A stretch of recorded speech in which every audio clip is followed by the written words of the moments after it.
This show is listener supported. You can join us and help our show grow to support more adoptees by going to adopteeson.com/partner.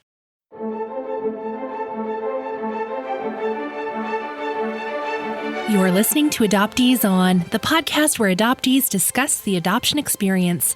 This is episode 154, Lauren. I'm your host, Haley Radke. Today we welcome Lauren J Sharkey, author of Inconvenient Daughter.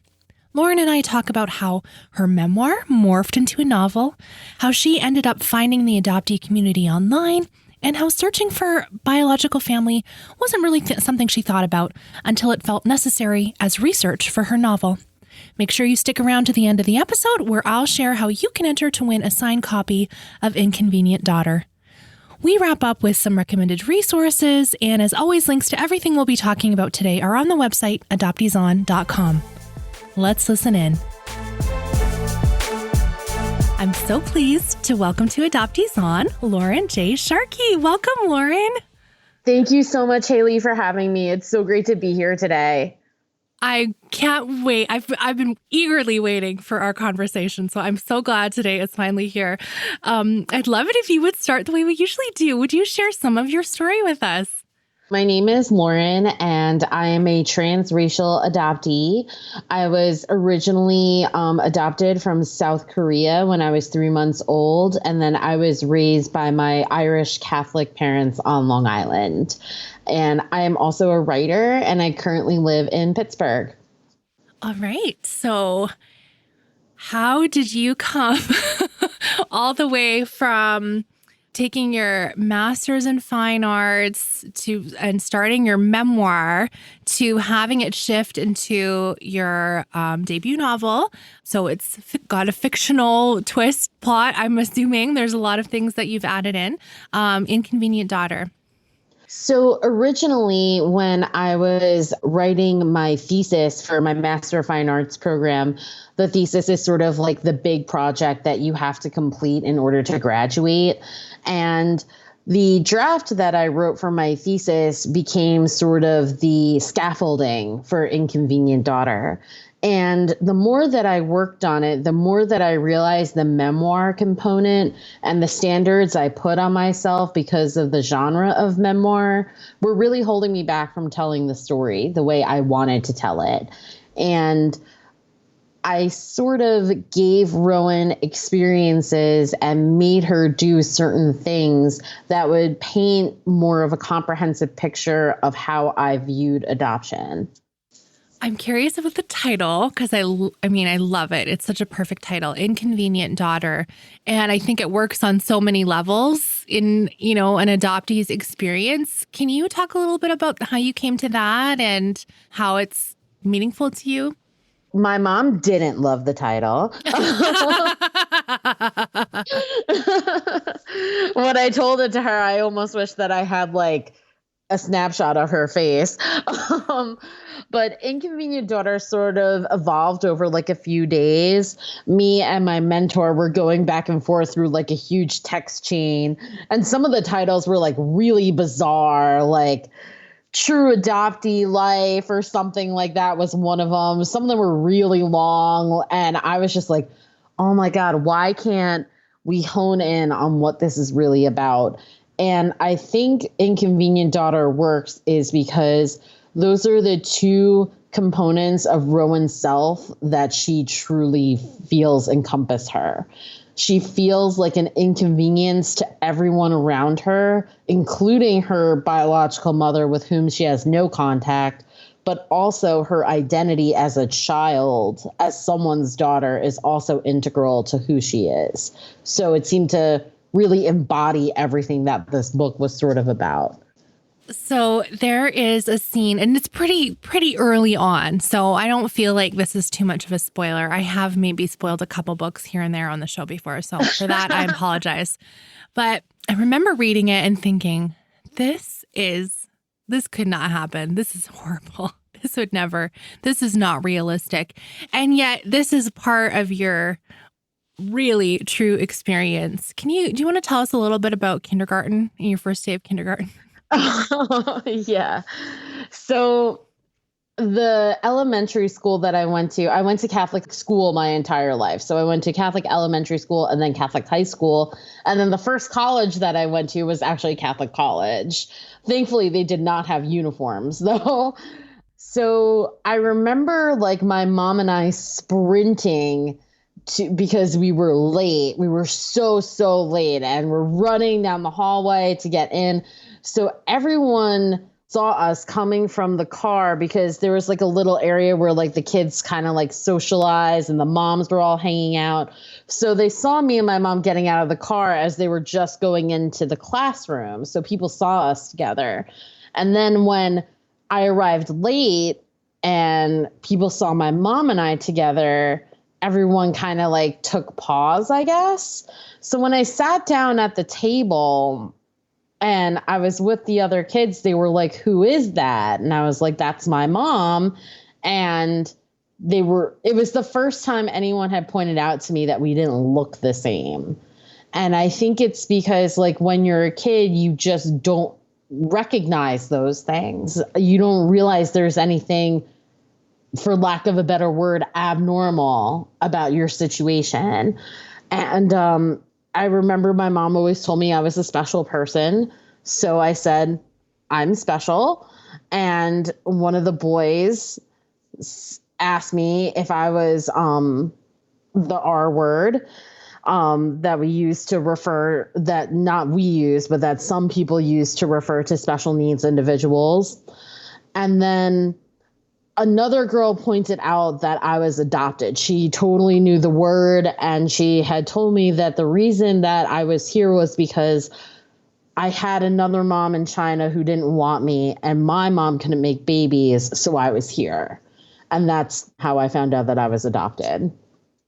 So when I read that in the book, like I said, I was like, oh my gosh, this really wouldn't.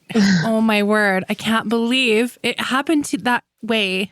Can you talk about, do you remember following that, even the same day or the next few days, like processing? Did you talk to your mom? I mean, how did you, like, that's a lot of information to get on your first day of school, which also is just, it's a big transition day anyway in a little kid's life.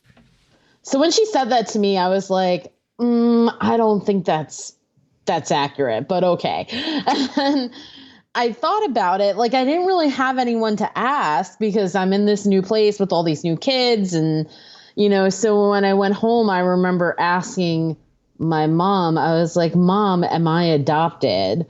And I just remember the look on her face. It's the same look that she's given me anytime I've asked questions about my biological family or my relinquishment. It's always that look of fear. And, she's an expressive person. She just can't control her face. So I get it. But I remember her asking me to like go to my room. She said, yes, you are adopted. And I said, "What does that mean?" And then she's like, "I'm going to talk to you when your dad comes home. So why don't you go upstairs and play?" And I think she just needed a minute. I think she just needed a beat to sort of like understand or think about how she was going to approach this. And this is something that has really affected me the most in my life, is the way that my adoption was explained to me. So it was really formulaic. It was sort of like a mathematical equation. It was like, your father and I couldn't have a baby, and you're here because we couldn't have a baby and we decided to adopt. So that's why you're here. And I remember thinking, okay, that is an explanation. It doesn't really leave a whole lot of room for interpretation. But as I got older and sort of internalized that I was like a solution to a problem, as opposed to a person who was actually wanted, it really informed everything I sort of understood about myself and my value. I think that I was really just looking in my life for someone to tell me I was worth sticking around for. Because as I was growing up, I had come to the conclusion that my biological mother didn't want me, and that my parents, who had adopted me, also didn't truly want me. I was just sort of like the next baby available on the conveyor belt. If it hadn't have been me, it would have been some other child. So they didn't really want me. I was just the next baby available. And I was like, I have to know that there's someone out there who truly wants me. And the way that I saw that happening was through relationships, romantic relationships. But the desperation I felt to connect with people, I feel like sometimes you get back what you put out into the universe. And the vibe I was putting out was that I wanted just anything, and anything translated into the bare minimum in friendships and romantic relationships. And I put myself in some really not healthy relationships, both platonic and romantic, trying to find that connection. Did there come a point where you really connected those dots in your mind? Like, I'm seeking love and attention, affection, acceptance because adoption was a loss for me? I think I didn't really notice it until I started writing the book. Originally, when I had gone to grad school, I was sort of going to do a play on Sex and the City because I had dated so much and had failed so much in that area. And I was like, it worked for Carrie, so it should work for me. And I really didn't want to write about my adoption. I was really committed to not acknowledging it because I was like, I'm fine with it. I don't have any issues. I'm good now. And as I started to explore how the relationship started and then subsequently fell apart, I really recognized that adoption and the trauma of infant separation were sort of at the root of every decision I'd ever made in my life. I've heard you talk about finding adoptee community, and it wasn't until you were looking for ways to share your novel. And I'm curious about that. So, because you said you were kind of not thinking about the adoption part, or like not really wanting to write about it or anything. And then that's a big door to open up to adoption land. For sure. And, it's strange because looking back, I actually was exposed to not a large number, but a significant number of adoptees, but we never talked about it. So my brother is adopted also, and I don't think he and I have ever had a conversation about being adopted. But the boy down the block, 4 houses down, I believe 4 or 5 houses down, I can't see it now in my brain, and do the fast math, but he was also adopted. And we played together every day for years until we both went to high school and I fell in love with him. And then we didn't talk anymore because I was awkward. But he was also adopted and we never talked about it. My parents' friend group had 2 girls who were also adopted. And it was just the thing that we all never talked about. We never sat down and were like, so how are things for you? We never talked about this shared experience. And then I remember having a friend in high school who was adopted from Korea. And I remember going to her house and she had so much Korean culture. Like she had a hanbok. I'm not sure if I'm pronouncing that correctly, but it's the dress that Korean women wear. She had books on Korea and, language books and workbooks and everything. And I was just like, this isn't part of me. This isn't mine. This isn't who I am. And really disconnecting myself from her after that. And for most of my life, I thought that I didn't have an issue being adopted. I didn't have any trauma. I didn't have any residual effects. It was just a non-issue in my life. And I think it was just a survival instinct because the pain that I do feel is with me every day. Just some days it's more intense than others. And then when I was doing the promotion for Inconvenient Daughter, I was like, I wonder if there are like Facebook groups or like just, people out there, a collection of adoptees. And when I opened the door to adoption land, I felt like I had found the part of myself that I had been looking for in relationships, in friendships, in writing. I felt like I finally found it. And it was knowing that I wasn't alone in my experience. It was knowing that I wasn't crazy. And it was talking to adoptees, realizing not only that we had this shared trauma, but that we also had tried to cope with it in the same ways or similar ways. And to know that there was nothing wrong with me, that I wasn't defective, that I wasn't unwanted. I was just adopted, and I didn't have a word for it until I opened that door. Oh my goodness. Isn't connecting with adoptees, I feel like it's one of the most healing things I've experienced in my life. Truly. For sure. 100%. Mm-hmm. So I've always been very cognizant not to ask adoptees, oh, what did your adoptive parents think about that? Because it's one of those things that I'm like, oh my gosh, what do I think about that? Like, you don't need to ask what my parents think about that. But I was recently kind of corrected on something because I often will ask adoptees, oh, so did you search for your first family? Were you curious about them? That kind of a thing. And a fellow adoptee I was interviewing said, it's not about that either. We don't always have to search. Some of us choose not to and things. And when I was researching you and listening to some interviews you've done and reading some of the pieces you've done, it sounds stalkery, but I promise that is just what an interviewer does. So it's not creepy.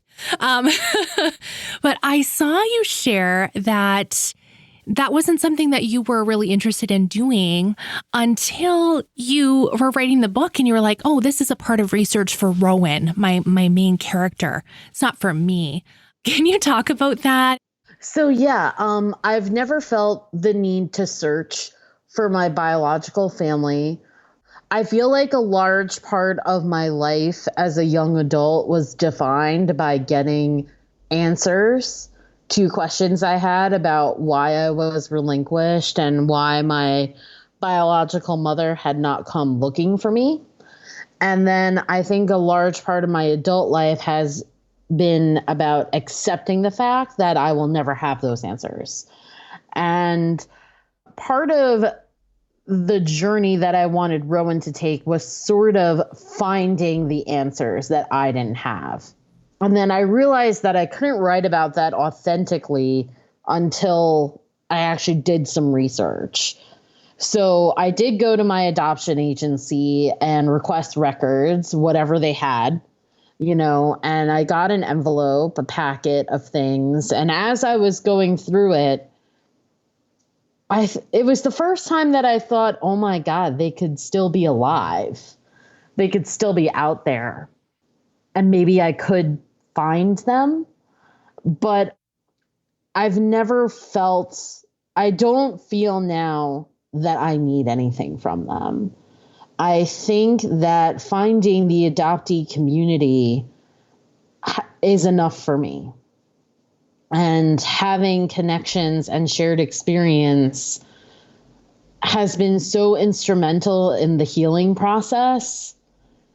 But I don't think that confronting or talking to my biological mother and getting her side is going to make better or make okay anything that's ever not been good or okay in my life. And it's just not something that I feel like I want to do. Maybe I'll feel differently in the future. I think the adoptee journey is lifelong, and I think it's constantly evolving for sure. But what I would like to do, what I hope to do one day, is to go back to Korea and sort of visit and walk around and get a glimpse of who I could have been. You wrote a piece for Dear Adoption a little while back. I think it's almost 2 years ago now. And it's called Dear Adoption. I have questions for BioMom. And there was a couple lines that really stood out to me, and I think kind of will be helpful in this discussion. You wrote, "People always ask if I've tried to find you. They never ask if you've tried to find me," which I thought was so insightful. And then your last line, "I used to think I needed you, but I don't." And then you said something, "I never effing did."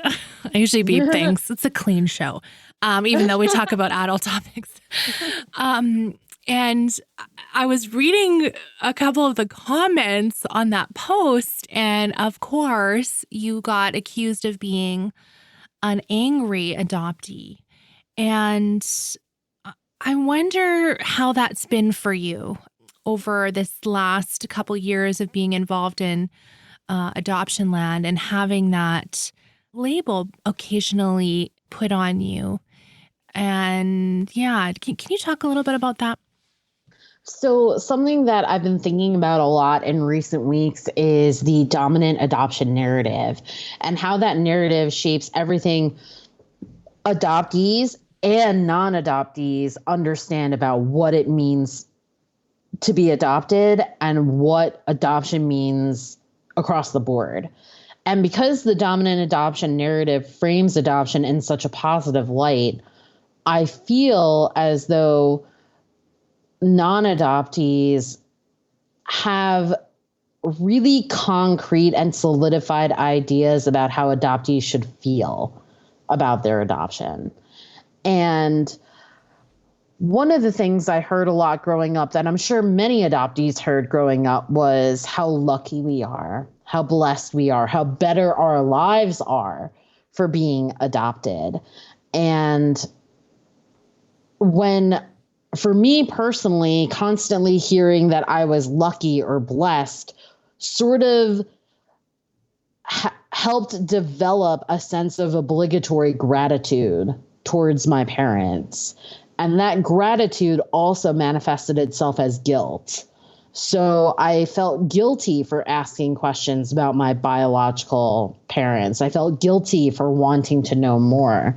And it contributes a lot to adoptee silence, I think, when it comes to that. But I think that one change that I would like to see out of the many changes I would like to see with the adoption industry across the board is the gratefulness aspect. You know, we're often framed as gifts, as blessings, as miracles, but the adoption industry really needs to acknowledge that adoption is rooted in loss. Loss for the adoptee, loss for the biological mother, and loss that the adoptive parents have suffered too. You know, whether it's the loss of the possibility of a biological child, or perhaps, you know, infertility, losses that come from that. You know, there's losses on all sides. And when we start acknowledging that, we can start to change the way we think about adoption and make space for all the complicated feelings that we have. Because we're entitled to our anger, we're entitled to our rage, we're entitled to our sadness, our pain. And when we get labeled, or when I get labeled as an angry adoptee, which happens quite often, it just shows me the strength of that dominant adoption narrative and how harmful it is to this community. Okay, so this is going to be, I feel like it's a bit of a personal question. They're all personal, but this one might be extra. So I'll only go there if you're comfortable with this. So I've seen so many adoptees walk this line of like expressing feelings about adoption and also being like, oh my gosh, but my adoptive parents were great. Like, it's not about that. It's, you know, like, and you're really trying to straddle this. And you've mentioned your mom a couple times that she didn't really like the title of the book. And And I noticed that you shared on Instagram that people ask you, do your adoptive parents follow you here? Do they know what you're saying? And I am curious how you've decided to express things about your relationship with them to your readers, to your followers, because I think a lot of us, anytime we want to speak out, we always feel like we have to give some caveat, like, oh no, but I am a little bit grateful, but also I have all these feelings. Can you speak to that a little bit? I think one of the issues with the dominant adoption narrative is that it often leads people to believe that our feelings are mutually exclusive, that if we're angry about our adoption, that means that we're ungrateful. Or if we judge our parents for things that they did, it means that we don't love them. I don't believe that. It's just not true for me. And I think for many adoptees, I am grateful for my parents. I'm grateful for their love, their support, so many things. But like, if we were grading my parents, there'd be significant comments. My parents are not technologically savvy, so they are not on Facebook. They are not on Instagram. I believe that Inconvenient Daughter and the subject matter in there has definitely allowed us to have conversations that we couldn't have had in the past. But something that I've been thinking about a lot lately is that as an adoptee, I feel like I compromise a lot. And there are just things that I've come to accept that I can't say to my parents, especially in the wake of the fight for social justice, with Black Lives Matter and the whole movement. It's been hard to talk to my middle-class, white Long Island parents about these issues. And I've just had to accept that I can't talk to them about those things. And I think adoptees, or at least me personally, there are times where I feel like if I am truly honest, if I'm truly myself, that I will lose them. And the things I have to say to my followers, I believe that they are important. I believe that they are true. I believe they need to be said. But I don't believe they are worth the relationship with my parents. And maybe that makes me a hypocrite in some people's eyes, or maybe that says to people that maybe I don't walk the walk, and that's okay. But I think now my parents see me as an adoptee. And I think before, they were so committed to their colorblindness. They clung to it so tightly because I think they believe that if they let go, they would have to admit that I wasn't their child. But now, after the conversations we've had, I think they see that because I'm an adoptee, that doesn't mean I'm not their child. That was so good. Totally makes sense. Have you ever had those conversations with your brother? Growing up, my mom and my brother always got along really well. And me and my dad were sort of two peas in a pod. And it always seemed that the relationship between my mother and my brother was like effortless in a way that my relationship with my mom never was. They just seemed to get each other. It was always so easy. And I hated that because I felt like I tried so hard with her and we couldn't get there. And I ran away from home when I was 18 to be with a guy. And my brother was still living at home. He's 2 years and change my junior. So he bore witness to the destruction that my leaving left. And I always thought that he couldn't forgive me for it. And that was the reason that we didn't get along. I've never talked to him about it. I think maybe like once or twice I've been like, why can't we be closer? But I think maybe we just need to find our way to connect with one another. And I think it might have arrived on April 30th, which was when my nephew was born.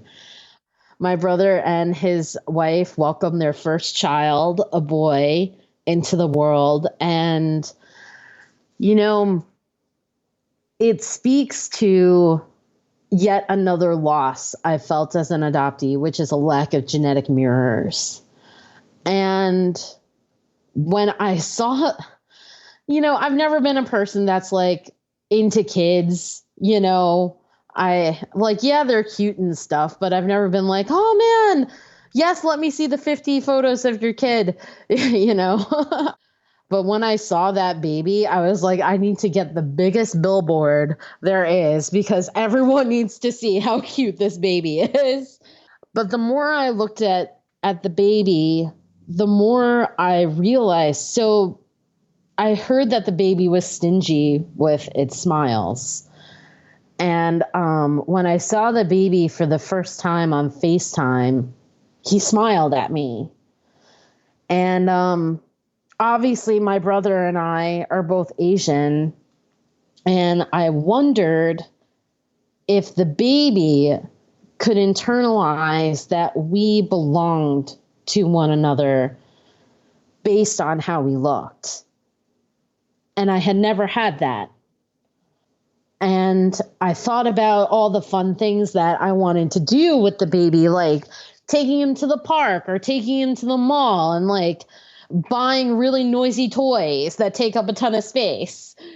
And I thought about how when I go out with my mom, people don't think that we're together. And how when I go out with my dad, especially now that I'm older, people look at me like I'm one of those women, or they look at him and think he's one of those men. But when I'm going to be out in the world with this baby, no one's ever going to doubt that we belong to one another. And I never had that before. I'm tearing up. I'm so excited for your auntie life. Oh my God, me too. I've bought so many onesies, so many. Thank you for sharing that. That's such a tender thing to think about. So thank you. So I wonder if the baby will be the bridge my brother and I need to get close. And I hope that it is. Because, oh man, that kid is so freaking cute. Well, I need you to make sure to tell everyone I did not make you look at pictures of my kids before we started. That was like not a deep cut or anything. Oh my goodness. Okay. That's such a like beautiful note. And I'm going to shift us back to talking about a little bit more serious things. I've noticed that you have a very strong stance on family preservation, which is absolutely one of the things I've been passionate about. And we've talked about so many times on the podcast before. Is there something you can point to that really led you to talking about that more? And even though, a lot of members of your community that follow you and things that I see are adoptive parents, but I'm curious about that, how that started for you. I'm actually writing another book right now. And when I was doing research, I did excited hands. No one else could see that, but that's why you're laughing at me. I love the excited hands.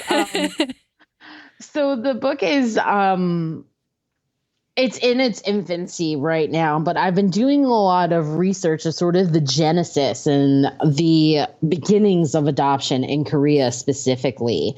And in a lot of the research that I've found, there is the main motivation for a birth mother to relinquish her child is poverty. but also the stigma of being a single mother for whatever circumstances that led for the father to not be there. And I know a lot of transracial adoptees who have gone to search and tried to enter reunion and then realized that their paperwork or documentation had been falsified. And, that's just another loss that the adoptee has to sort of internalize and heal from.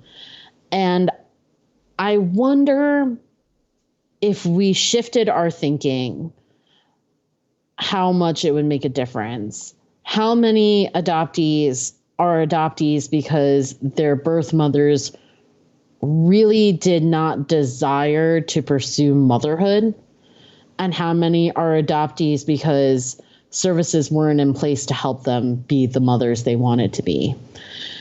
And I think that one thing that supporters of adoption always fall back to is the fact that adoptees are unwanted children.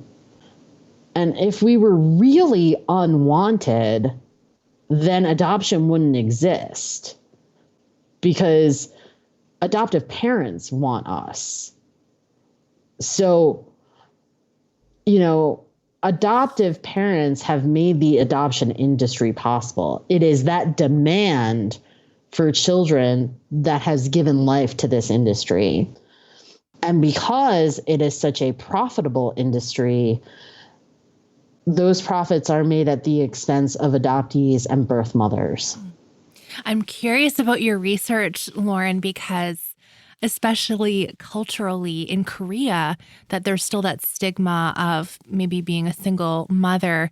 And because over here in North America, right, that stigma has gone down so much that there's way fewer infants available for adoption. And I'm wondering about the link there. That is really interesting.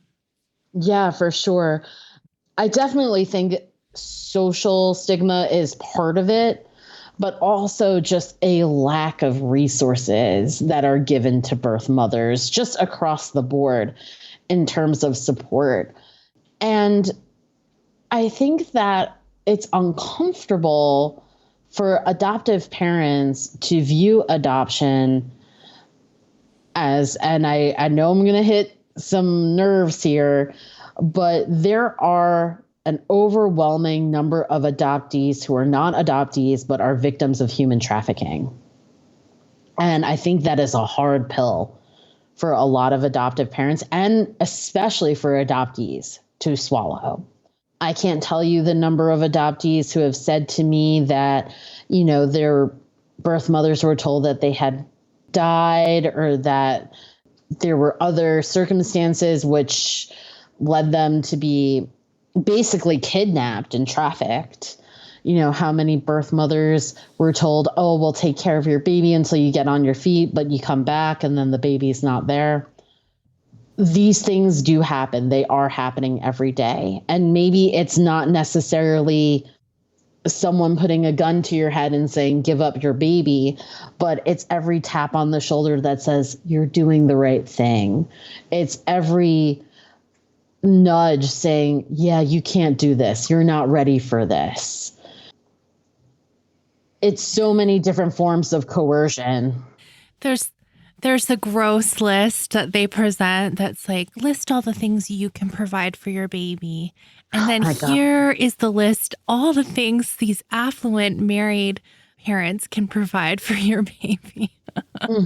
Oh, yeah. Yeah. The coercion is just shocking. I mean, this is the thing. Like you said, this is kind of upsetting. Some people won't really want, the adoptees don't really want to know about these things. But like once you see it, you can't unsee the absolute, it's just disgusting.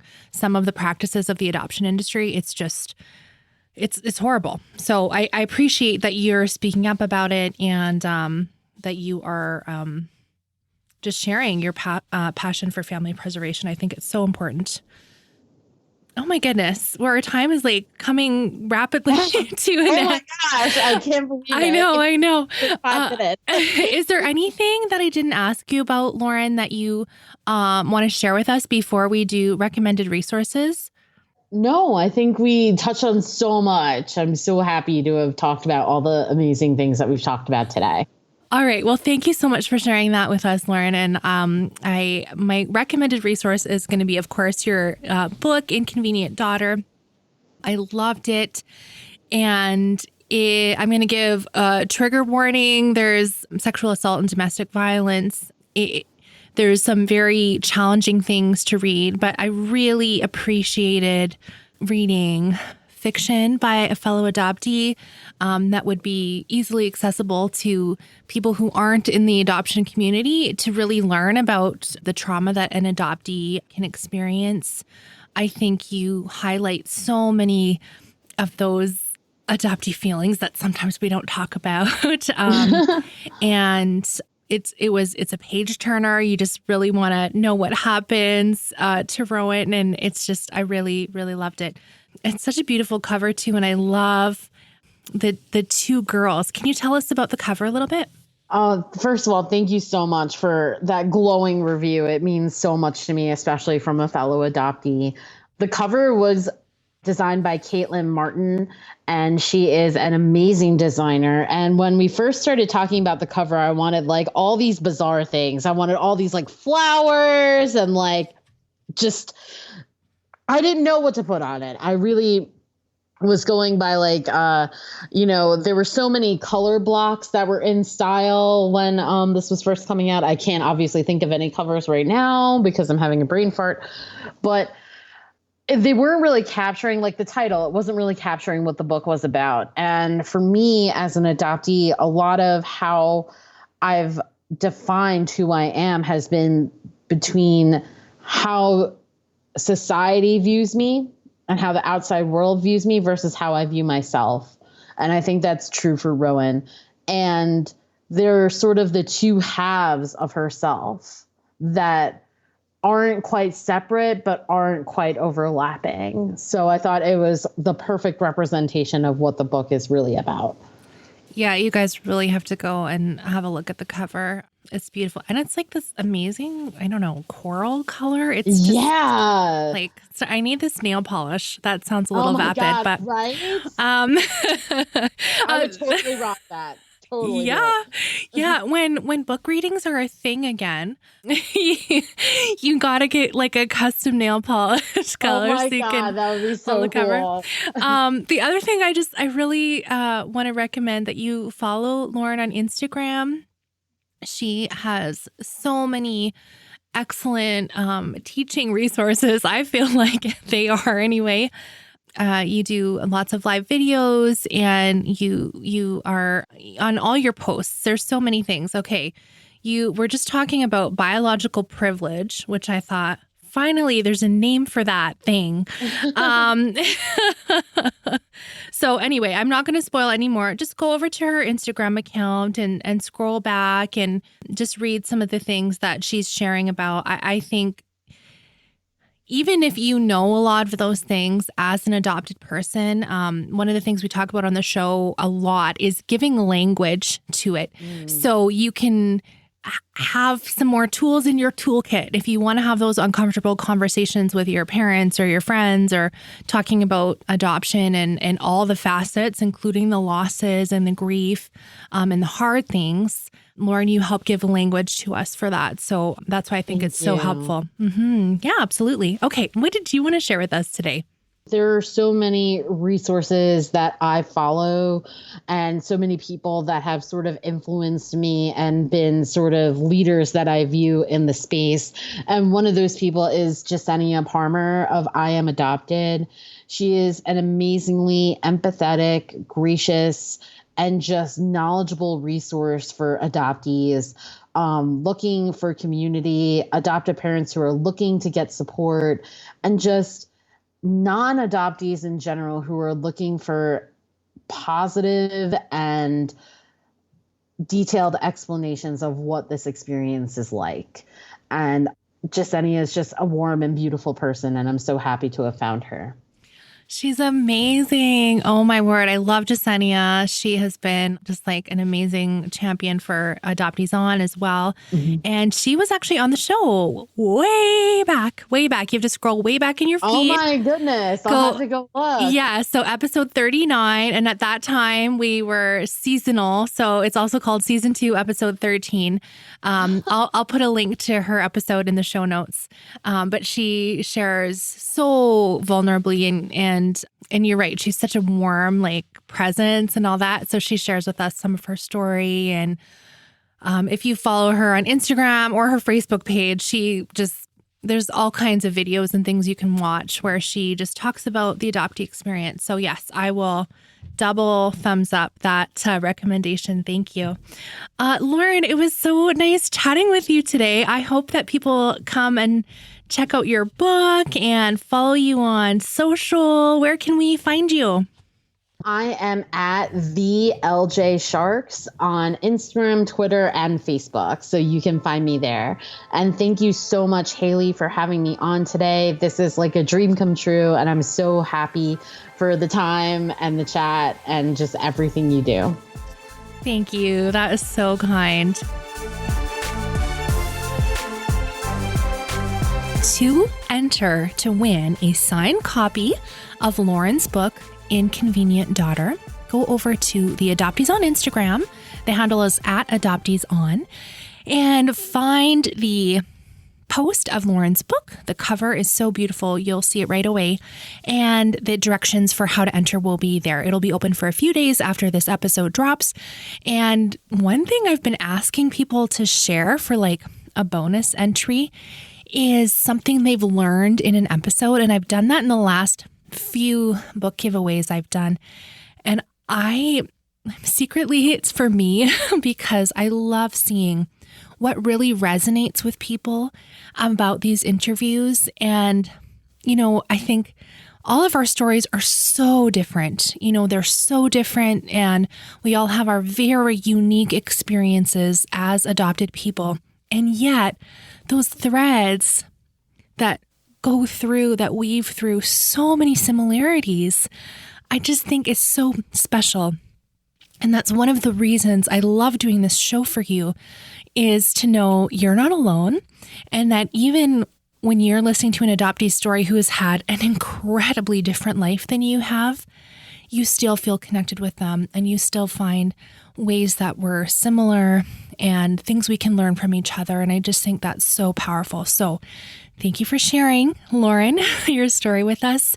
And I hope that you as a listener have learned something from her as well.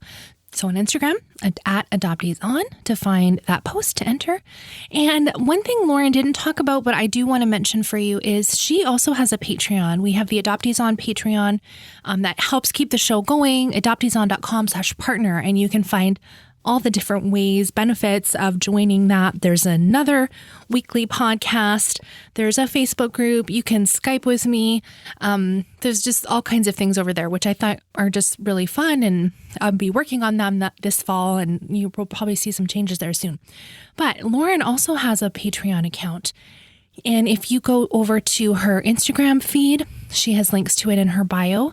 And she is sharing things if you are an aspiring writer. So if you really resonated with Lauren and you connected with her and you read her book and you think, oh my gosh, I would love to learn from her, that is a really great way you can support adoptees and support more work like Lauren's in the world. Okay, I've talked too long. Thank you so much for listening. Let's talk again next Friday.